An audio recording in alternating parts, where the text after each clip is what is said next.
News broke about a federal Trump indictment exactly 1 week ago. Trump posted about it online. Reporters quickly confirmed the news. Special counsel Jack Smith announced and unsealed it the next day. And then there were the headlines about what was in there, the espionage charges, the hoarding of national security secrets, and the conspiracy around the alleged crimes. Trump was then arraigned with that focus on the charges, but also the sight of him in court, the bond process, the judge issuing a partial no contact order, and all the details we've been pouring over this week in this unprecedented development. Now, here we are. The dust is settling. If you follow this kind of stuff, you probably have a general sense of this case, of how Trump took and hid the secret material and the evidence against him. You also probably have a sense of some of his responses, that he claims maybe he declassified everything or that the DOJ is just hunting him like a witch. But there is more to this 40-plus page indictment, because Jack Smith is using it to tell us and the court and ultimately a jury to tell a story. It's a story that will be key to this prosecution, and it's crucial for showing a jury why this case is not only clear, the DOJ says, not only damning and egregious, but how the evidence and timeline makes it different and worse than other incidents where ex-officials were found to have discovered some of this type of classified or secret material and then returned it. That includes the DOJ reviews of Pence and Biden. So right now, we're turning to a new beat analysis of Smith's case through a timeline. What you will see draws on the indictment's evidence and other reported information. This is the DOJ's evidence for the charged crimes. The defendant is presumed innocent. This investigation began in March 2022 after Trump sent 15 boxes of material to the archives, and officials then discovered what they thought were classified and secret materials. So here we go. This is exactly where the timeline starts. Very simple, and we will be filling it up. But what you see in the upper left is the beginning of these events that led to the indictment of a former president. You see on the left the 15 boxes going back to the archives.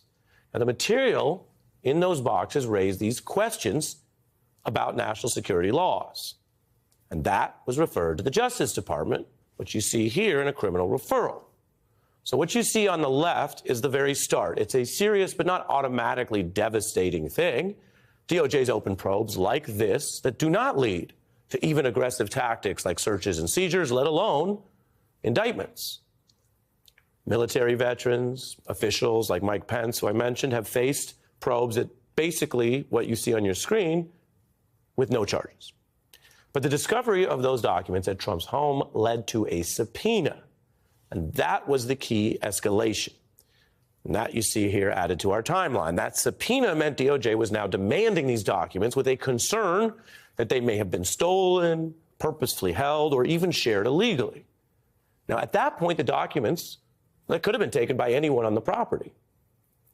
There wasn't necessarily a finger pointing only at Donald Trump.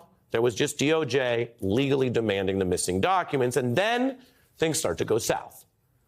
Now, Trump and his team claimed they searched through everything, remember, and they claimed they returned everything. Let me repeat for our timeline tonight. They searched everything, and they returned everything. All of it, they said. Indeed, that word all is a word they use in a sworn certification. You can see it described in the indictment. Trump attorneys saying any and all responsive documents were returned. That's responsive to the DOJ subpoena I showed you on the timeline. So you'll see Trump and his team returning what they falsely claimed were all 38 documents, all 38 classified documents. That's what you see at the top. And that's the arrow going up from the subpoena. But here is where things took a fork in the road. Around this same time, they began, Trump and his aide, hiding and moving around the other secret documents. Trump and his now indicted aide were doing that basically on a running basis with their own hands. And that is the red arrow. And you'll note this is the first red arrow you're going to see on the timeline. Trump hides the other documents. They even staged a kind of a fake search site. There are photos that have been recovered that showed the standing of these documents here. And so you now see the arrow down to hiding the documents is the fork in the road. It points to one of the crimes that Trump's been indicted for. Now, remember, what you're seeing there is still 2022. Last year, the public didn't know what Trump was hiding or the lengths he was going, nor did they know how DOJ might respond to the arrow you see on top, the 38 documents which Trump did return and which he, a former president, and his lawyer certified were all the documents. So now on our timeline, we get all the way up to summer, August 2022, when, against this set of developments, something happened that had never happened before to a president's property and residence. The FBI went in and searched. Today, we are in uncharted territory. Search and seizure. The FBI descends on former President Trump's Mar-a-Lago home. The FBI search at Mar-a-Lago has no parallel in American history. Nothing like this has ever happened before, and we don't know how this ends. We don't know how this ends. That was the fair estimation of that unprecedented at the time step. But we are closer today because you have now Donald Trump indicted by the government he once ran. And it was clear Trump had lied about returning, quote, all the documents. What you see on the timeline is that the DOJ hit a contraband jackpot. They didn't just find that Trump lied and there were more documents. They found he hid more documents than he gave back. We'll put this in full so you can take a good look. This is the next step. I showed you the search. There you go. Trump hides the other documents, and it could have ended there because no president had ever had his property searched. He might have thought, well, that'll wind it down. I gave some back and I hid some. But then the search yields the documents. It yields the photo you see on your screen. It was 102 more documents found. In other words, and this comes only in the new indictment that we have, Jack Smith showing they literally hid far more documents than they gave back. And yet Trump and his allies, even as this information came out, lied, downplayed, or minimized what was actually going on, what are now indicted crimes. I have the right to take stuff. I have the right to look at stuff. The list of what they took was kind of also vague and meaningless. They'll probably find a note from me telling him how proud I am of him and what a great job he was doing as president. Does anybody think that when he got down to Mar-a-Lago, he sat in a room for weeks on end or months on end going through boxes and papers? No, of course not.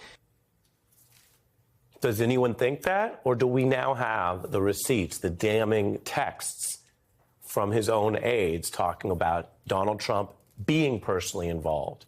And when he realized some lawyers wouldn't go along with it, the lengths he went to lie to them. So he was as involved or more involved than what was just said by an ally as an unthinkable prospect.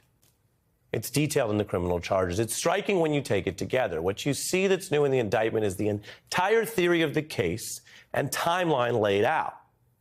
So prosecutors tell their stories in words and evidence and quotes, which we've drawn on for tonight's timeline ending in the charges. So now that you've seen the culmination, here it is in full. Trump returns the 15 boxes, which exposes that they had classified material.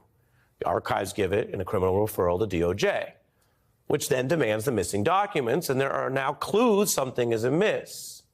But again, the DOJ is still open to a solution of just demanding and getting all the documents back under subpoena. Trump returns 38, claiming falsely through lawyers that was all of it a lie, while you see your red arrow going to the hiding of the other documents. And the clues about that brazen act and the possible crime leads to that famous search of a national security jackpot, 100+ documents that Trump was knowingly hiding even after the whole trail I just showed you. And it became clear that court-authorized search was legally the right call because it found so much evidence, which leads to this week's charges and arraignment. You see the full timeline and you see quite clearly this path and the off-ramps, the choices, the opportunities where this now defendant Trump could have avoided all that, followed the law, and this would have in all likelihood ended with giving all the material back instead of lying and claiming you're giving all the material back. This former president who has become this federal defendant had those choices. And more than once, he chose the other, lying, allegedly criminal path.